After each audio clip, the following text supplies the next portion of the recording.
All right, we're back for another round of Webmaster questions. A lot of questions today. We got almost 500, so we won't get to all of those. But there were a lot of really interesting ones. Let's start off with the most popular one, which came from Web SEO Analytics. They asked, "Hello, Matt. A recent article of Danny Sullivan's suggests that Google uses Twitter and Facebook links as a ranking signal. Can you confirm this? Can you elaborate a little bit more on this?" Yes, I can confirm it. We do use Twitter and Facebook links in ranking, as we always have in our web search rankings. But in addition, we're also trying to figure out a little bit about the reputation of an author or a creator on Twitter or Facebook. And let me just give you a little bit of background on that. I filmed a video back in May 2010 where I said that we didn't use that as a signal, and at the time we did not use that as a signal. But now we're taping this in December 2010, and we are using that as a signal. So the exhaustive place, if you really want comprehensive information, is to go look up Danny Sullivan's article, and we can leave that as a link in the description of the video.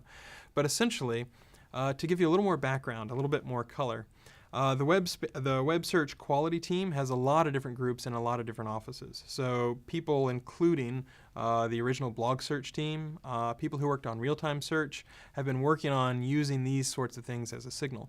So primarily, it has been used a little bit more in the real-time sort of search, where you might see individual tweets or other links showing up and streaming up on the page.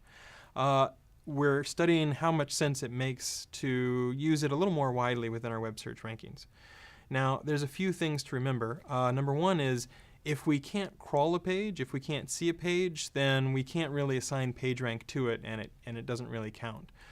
So if we're able to obtain the data, then we can use it. But if for some reason a page is forbidden for us to crawl, or we're not able to obtain it somehow, then we wouldn't be able to use that within our rankings.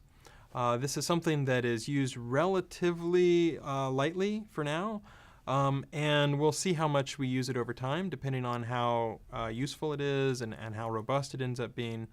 The one thing I would caution people about is, don't necessarily say to yourself, aha, now I'm going to go out and get reciprocal follows and I'm going to get a ton of followers, just like people used to get a ton of links.